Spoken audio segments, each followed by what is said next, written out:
আসসালামু আলাইকুম ওয়া রাহমাতুল্লাহি ওয়া বারাকাতুহু। সমস্ত তারিফ ও প্রশংসা সেই মহান আল্লাহ পাকের জন্য। আল্লাহ প্রতি শুকরিয়া আদায় করি, আলহামদুলিল্লাহ।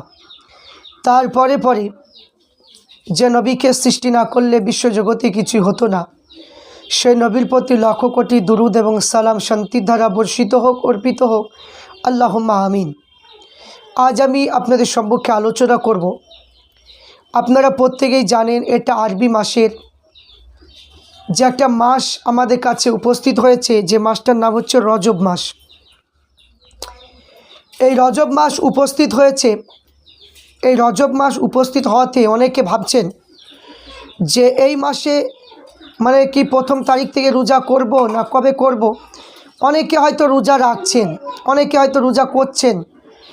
তো আমি আপনাদের কাছে আলোচনা করব যে এই রজব মাসটা গুরুত্বটা কতটুকু এবং রোজাটা মানে কবে রাখবো এবং কবে রাখলে ভালো হয়, সেই বিষয় নিয়ে একটু আলোচনা করব। তো এখানে আপনারা প্রত্যেকেই জানেন যে রজব মাসের ফজিলত, অনেক ফজিলত রয়েছে, অনেক ফজিলত, যে ফজিলতের কথা বলে শেষ করা যাবে না। তো এখানে অনেক ফজিলতের কথা এখানে বলা হয়েছে, আমরা প্রত্যেকেই জানি। আল্লাহ রসুল সাল্লাল্লাহু আলাইহি ওয়াসাল্লাম তিনি একদিন একটা কবরের পাশ দিয়ে যাচ্ছিলেন। আল্লাহ রসুল সাল্লাল্লাহু আলাইহি ওয়াসাল্লাম তিনি একটা কবরের পাশ দিয়ে যাচ্ছিলেন। আর সেই সময় আল্লাহ রসুল সাল্লাল্লাহু আলাইহি ওয়াসাল্লাম তিনি ওই কবরে মৃত ব্যক্তির কবর থেকে আওয়াজ আসলো, চিৎকার আওয়াজ, ভীষণ কবরে আযাব হচ্ছে, সে আওয়াজটা শুনতে পেলেন। এমন সময় আল্লাহ রসুল সাল্লাল্লাহু আলাইহি ওয়াসাল্লাম ওই মৃত ব্যক্তির কবরে আযাবটা দেখে আল্লাহ রসুল মানে কি তিনার কবরের নিকটে দাঁড়িয়ে গেলেন এবং সে আল্লাহ রসুলকে ওই মৃত ব্যক্তি বলতে লাগলেন যে তুমি যদি মানে আল্লাহ রসুল বললে যে হে কবরবাসী, তুমি কি রজব মাসে কি রোজা রাখোনি? তো সে বলল না। তো বলছে তুমি যদি রজব মাসে যদি একটা রোজা যদি রাখতে তাহলে তোমার মানে কি এই কবরে আযাবটা হতো না। তাই আল্লাহ রসুল তার কবরে 100 বার ইখলাস শরীফ পাঠ করে মৃত ব্যক্তির জন্য দোয়া করলেন, সঙ্গে সঙ্গে তাহার কবরে আযাবটা বন্ধ হয়ে গেল। সুবহানাল্লাহ। তো এখানে আমাদের ভাবতে হবে যে এই রজব মাসে রোজা রাখা কিংবা নামাজ পড়া এইগুলো আমাদের প্রত্যেকের মানে করা উচিত, কারণ এটা মুস্তাহাব মানে কি আমল। এটা করলে মুস্তাহাব আমল আপনার নেকি মানে কি হবে। যেমন আল্লাহ পাক যে ফরজ যেগুলো দিয়েছে, ফরজ, ওয়াজিব, সুন্নাত, এইগুলো তো মানে কি করতেই হবে, আদায় করতে হবে, কিন্তু এইগুলো তো হচ্ছে মানে কি আদায় করা প্রয়োজন। কিন্তু মুস্তাহাবগুলো যেগুলো করবেন সেগুলো আদাস আপনি নেকি পাবেন। সেই মুস্তাহাব কাজগুলো করতে পারলে তবে আপনি মানে কামিয়াবি হতে পারেন, মুমিন ব্যক্তি হতে পারবেন, আপনি মানে কি উচ্চ মাকামে যেতে পারবেন। এই জন্য মুস্তাহাব মানে আমলগুলো করতে হবে। তাই এখানে বলেছে যে হাদিসের মধ্যে পাওয়া যায়, হযরত সাওবান রাদিয়াল্লাহু তাআলা আনহু থেকে বলে, যদি কোনো মুসলমান পুরুষ এবং নারী আল্লাহ তাআলা সন্তুষ্ট লাভ করবে আশায় রজব মাসে কোনো একদিন রোজা রাখে বা এই রাতে ইবাদতবন্দি করে, তা আমল নামায় আল্লাহ তাআলা পূর্ণ 1 বছরের নফল নামাজ ও রোজার সওয়াব লিখে দেন। তাহলে এখানে যদি কেউ যদি নফল নামাজ যদি পড়ে কিংবা নফল রোজা মানে মুস্তাহাব জিনিস মানে কি করলে তার নেকি পাওয়া যাবে। তাহলে এখানে আমরা রোজাটা কবে রাখবো? অনেকে হয়তো মানে 1 তারিখ থেকে হয়তো অনেকে রোজা রাখছেন বা অনেকে রাখার চেষ্টা করছেন। তা আমি বলবো যে এই রজব মাসের রোজাটা আপনি যদি করতে চান তো 27 তারিখে আপনি রোজাটা করবেন, 26 এবং 27। কারণ 26-27 তারিখে রোজাটা রাখার কারণ হলো যে আল্লাহ রসুল সাল্লাল্লাহু আলাইহি ওয়াসাল্লাম তিনি মিরাজে গিয়েছিলেন। সেই মিরাজে যাওয়ার পরে আল্লাহ রসুল আমাদের জন্য 50 ওয়াক্ত নামাজ নিয়ে এসেছিলেন। সেই 50 ওয়াক্ত নামাজ কমিয়ে 5 ওয়াক্তে পরিপূর্ণ করেছে। কেউ যদি 5 ওয়াক্ত নামাজ যদি পড়ে 50 ওয়াক্ত সওয়াব পাবে।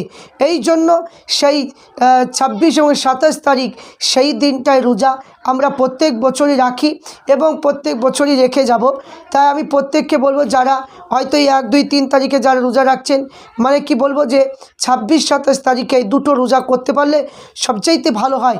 কারণ এই 1, 2, 3 মানে কি তারিখে রোজা করবেন, কিন্তু আমি নিষেধ করছি না, কিন্তু এখানে ওই মানে 26-27 এই দুটো করলে সবথেকে ফজিলতটা বেশি এবং ওই টাইমটায় করাটা সবচাইতে ভালো।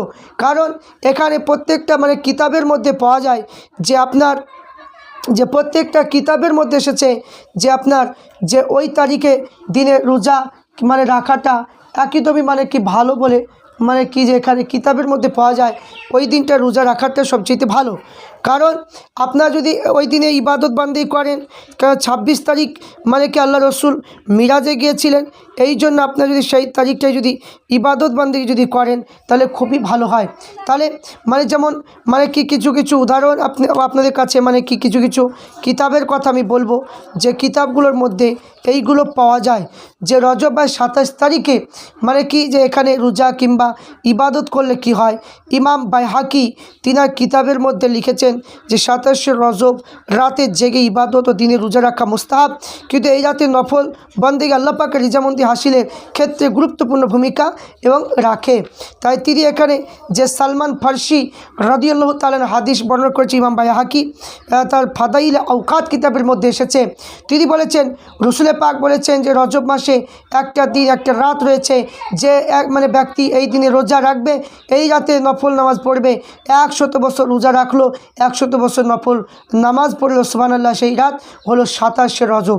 তাহলে এখানে অনেক মানে কি যে কিতাবের মধ্যে রয়েছে। ফুরফুরা শরীফের কিতাবে আপনি পাবেন যে ফুরফুরা শরীফের অনেক কিতাবের মধ্যে রয়েছে, যেহেতু আমরা মানে 14 শতাব্দীর মুজাদ্দিদ আবু বকর সিদ্দিক রহমাতুল্লাহ তিনি আমাদের আকাবির, তিনা কিতাবের মধ্যেও লেখা আছে, আমরা সেটাও মানে কি মানে দেখেছি এবং আলোচনা ইনশাল্লাহ এর পরেও আবার করা হবে। তাই আমি আপনাদের কাছে যে কিতাবগুলো মানে কি বর্ণনা করলাম, যে কানজুল উম্মাল এবং 8 তারিখের মধ্যেও রয়েছে এবং সিরাতে হালবিয়ার মধ্যে রয়েছে, প্রত্যেকটা কিতাবের মধ্যে রয়েছে।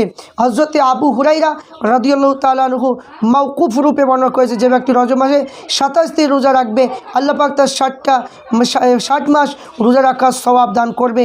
তাই জিবরাইল আল্লাহ রসুলের উপর রিসালাত অর্পণ করেছিলেন। তাহলে এখানে বোঝা গেল যে 27 তারিখটা মানে সবচেয়ে গুরুত্বপূর্ণ।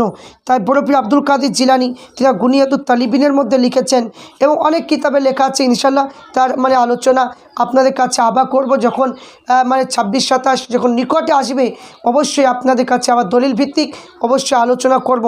এইগুলো হচ্ছে মুস্তাহাব জিনিস। অনেকে বলে যে এগুলো করা মানে চলবে না, অনেকে নিষেধ করে যে এইগুলো করা চলবে না। আমি বলবো যে মুস্তাহাব জিনিস করলে আপনার নেকি বেশি, কারো কথা শুনবেন না। তাই আমি বলবো যারা রোজা রাখছেন তাদেরকে অনুরোধ করব যে আপনারা 26 এবং 27 এই 2 দিন আপনার রোজাটা রাখুন এবং মুস্তাহাব আমল মানে কি করবেন, এই 2 দিন রোজা রাখাটা সবচেয়ে উত্তম বলে আমি আশা রাখছি। তাই প্রত্যেককে অনুরোধ করব যে আপনার 26 এবং 27 এই 2 দিন আপনারা রোজা অবশ্যই রাখবেন। তাই আল্লাহ পাক আমাদের প্রত্যেককে রজব মাসের 2 দিন রোজা রাখার তৌফিক দান করুক। আল্লাহুম্মা।